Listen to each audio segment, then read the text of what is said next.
It's late at night in Israel's southernmost city, Eilat, a port city on the Red Sea known for its beautiful beaches and tourists. All of a sudden, sirens go off, people run for cover, and then, boom, a drone manages to break through Israel's most praised air defense system and slams into the city. More than 20 people are reported to be injured, and the attackers? Not Hamas, not Hezbollah, but the Houthis from Yemen. Yes, the same Houthis who have been fighting Saudi Arabia for years now, but now they are openly targeting Israel. They proudly claim responsibility, saying that they launched multiple drones at Eilat. However, Israel admits that only one made it through. But here's the bigger embarrassment: that one was enough. Israel's Iron Dome, the famous Iron Dome, and other layered defenses also, which are supposed to intercept the threats from the sky, simply they failed. Now, why are Houthis doing this? Well, it's part of their declared solidarity with Gaza. They have said repeatedly that as long as Israel keeps up its blockade and war on Palestinians, they will strike Israeli targets, even from over 1,000 kilometers away.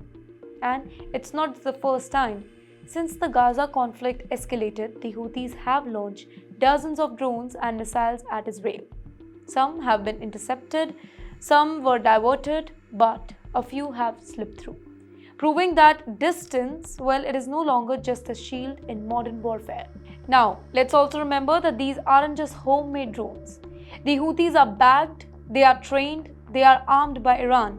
And let's say much of their drone technology, be it guidance system to long-range capabilities, comes directly from Tehran.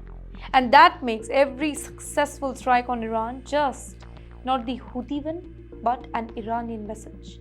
We can reach you anywhere, anytime. In the meantime, for Israel, this is deeply worrying. Eilat is far, far away from Gaza or even Lebanon. It is supposed to be safe, right? It's a trade hub, a tourist destination. Even if Eilat is vulnerable, what does that say about Israel's defenses? And what does it do to the public confidence in their military?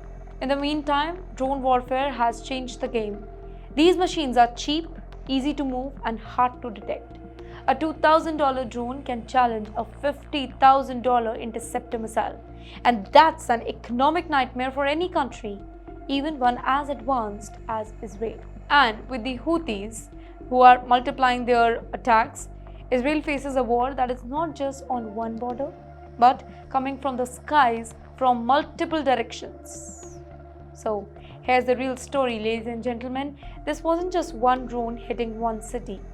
This was a signal. Iran's allies are sending a loud message.